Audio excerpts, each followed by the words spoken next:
Okay, welcome to the latest edition of the Iscah Q&A Series.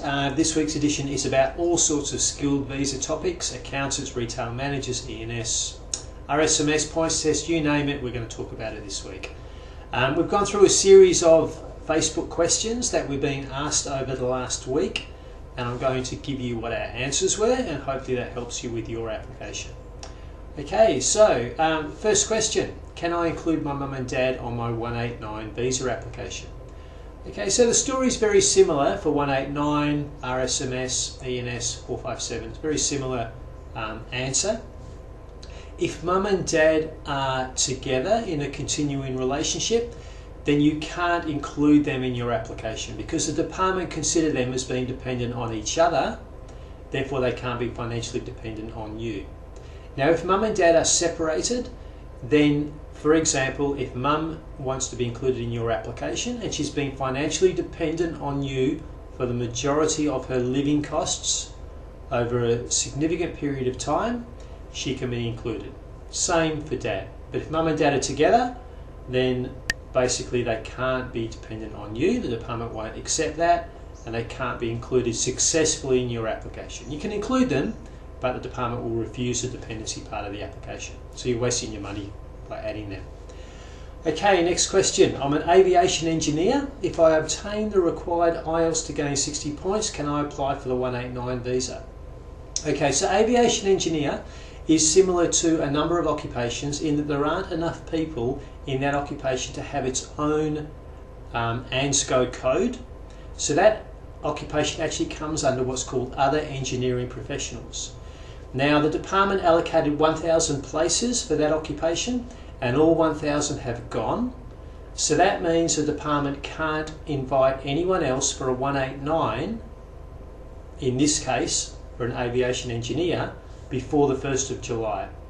So if you get to 60 points and you want to apply under that occupation, then look, you can lodge an expression of interest. It doesn't cost anything. If I was you, I would definitely do that. Because if it appears on the 1st of July new sol, then at least you're in the queue already to get an invite. So it does you no harm to at least be in the queue. Now, it's on the New South Wales list for 489 and 190. So you also should lodge a separate EOI and apply under those subclasses under that occupation, and nominate New South Wales as your state. Because if they decide to invite you and they process applications very quickly, let's say for example they did it quickly enough before the 1st of July, then in theory you could get an invite before that date.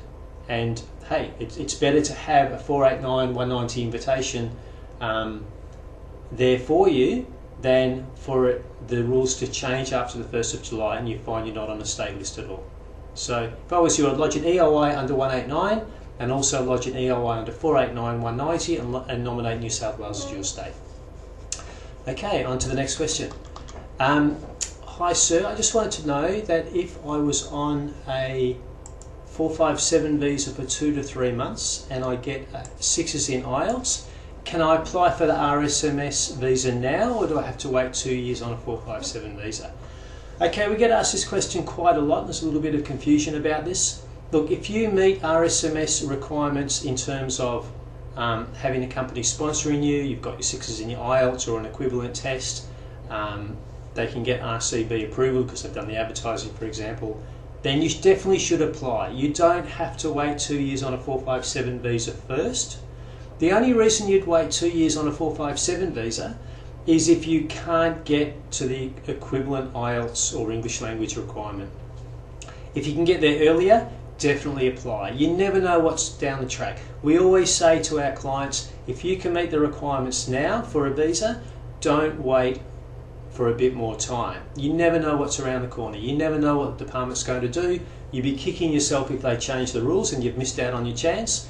So in this person's case, they meet the RSMS requirements now. After a few months on a 457, apply for RSMS now. Don't wait for the 2 years, you don't have to. Good luck. Okay, hi, I was wondering if you could tell me if project manager is on the skilled list. Okay, so people do a lot of different studies and a lot of different qualifications they obtain, but sometimes the title of their qualification does not match up to what immigration have on their skilled occupation list. So there's no such occupation as project manager. There are a lot of occupations that are very similar to that. There's ICT project manager, construction project manager, program or project administrator. So this person's done project management. Those three occupations are very similar in title. So we'll just look at those occupations and see if they're on the skilled list. Now, none of those three are. So our advice to that person would be, look, you can't apply just under that occupation for independent skilled migration. It may be on a state list.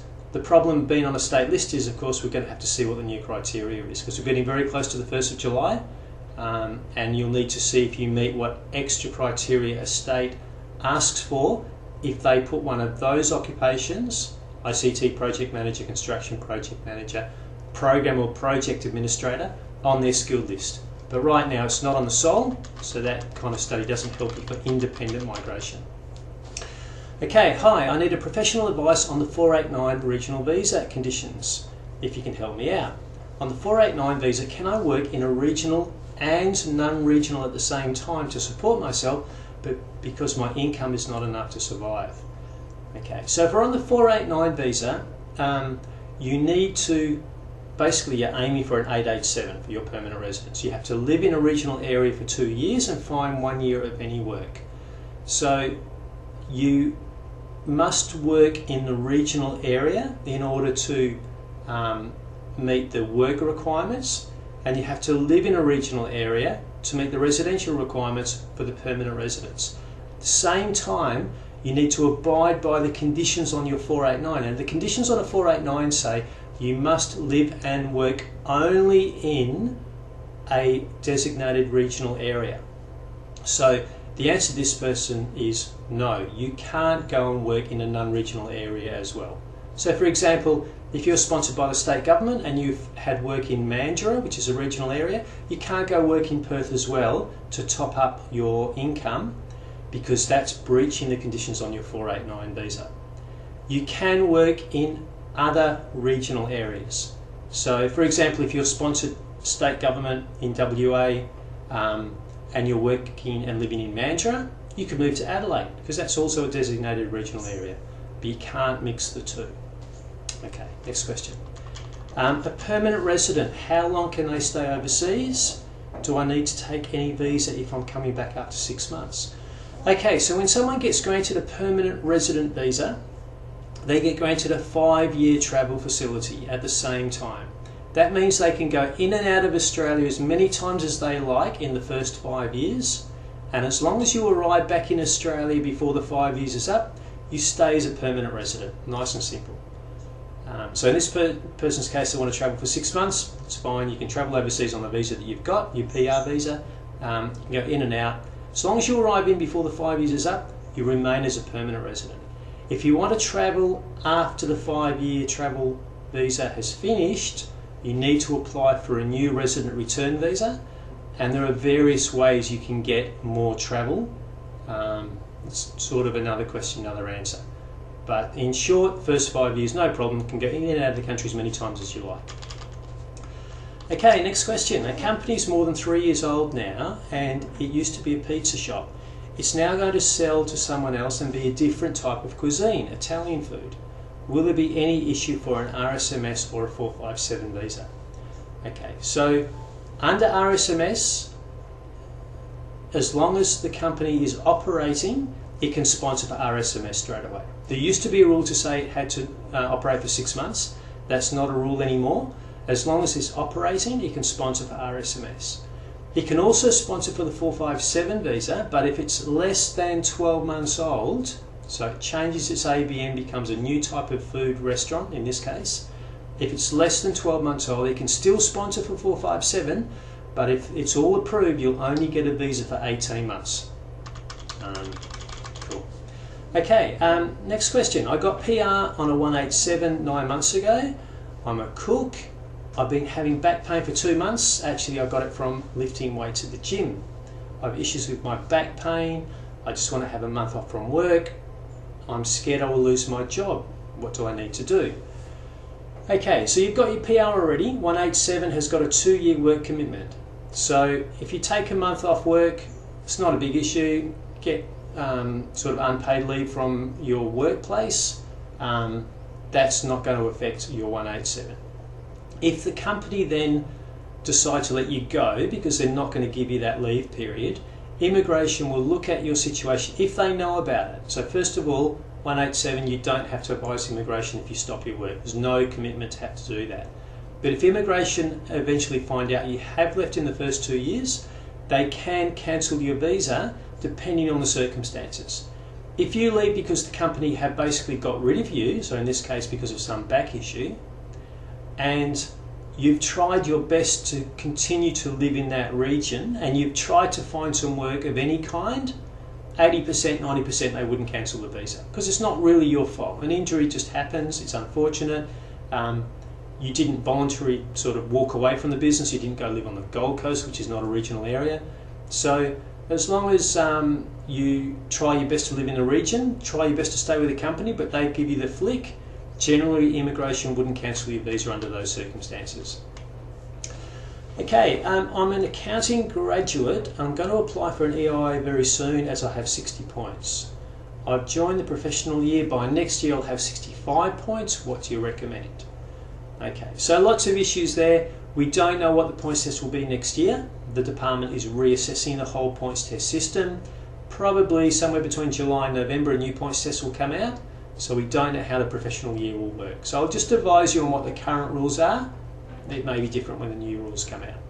So if you get 65 points as an accountant, at the moment they're inviting accountants at 70 points within probably 2 weeks of lodging an EOI at that pass mark. 65 pointers have got an 8-month wait at least. So they're only inviting people back in about September last year at 65 points. So if it drops back down to that mark, it'll be a long time before you get an invite. Also, after the 1st of July, we don't know if accountants will even be on the skilled list. So there's a lot of issues you need to work on. We'll have to see what it looks like on the 1st of July.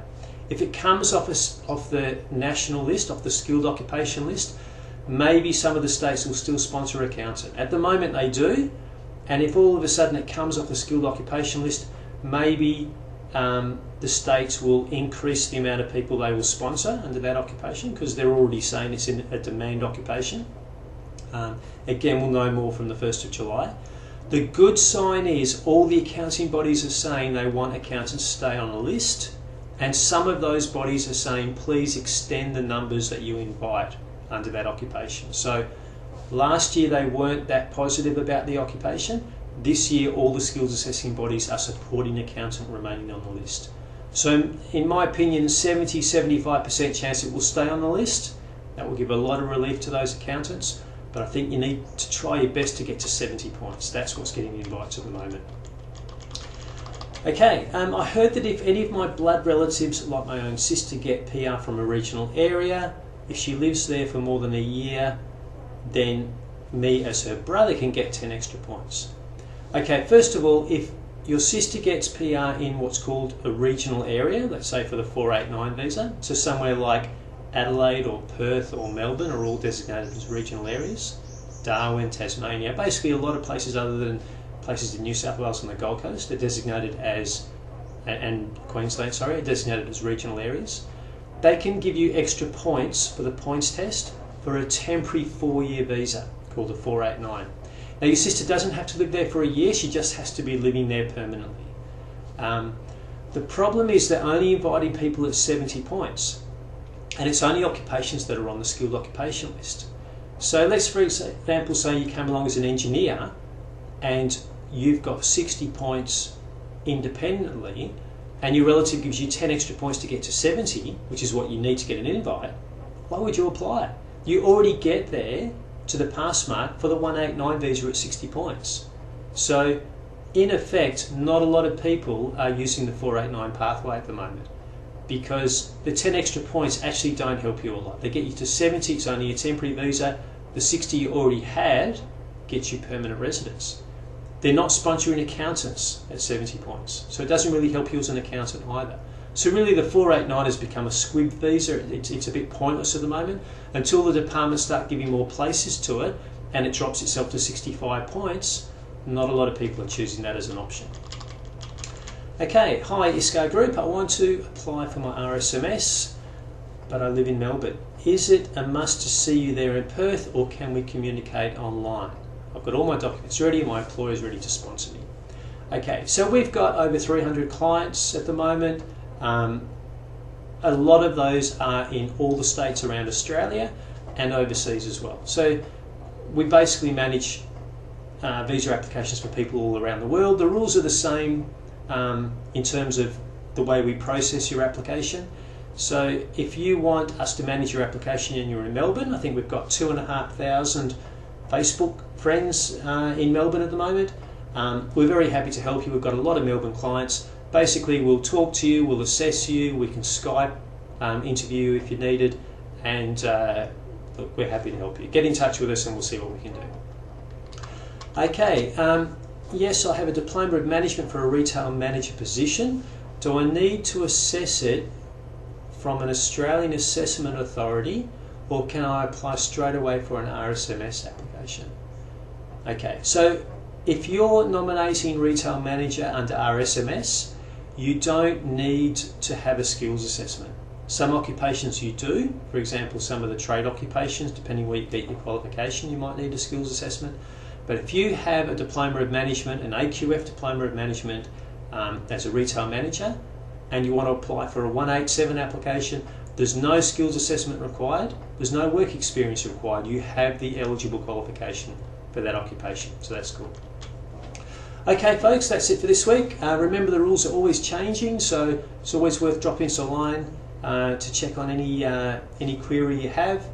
Get in touch through www.iscah.com for a consultation, answer to a question, or if you want us to help you manage your visa application. Otherwise, I'll talk to you soon. Bye.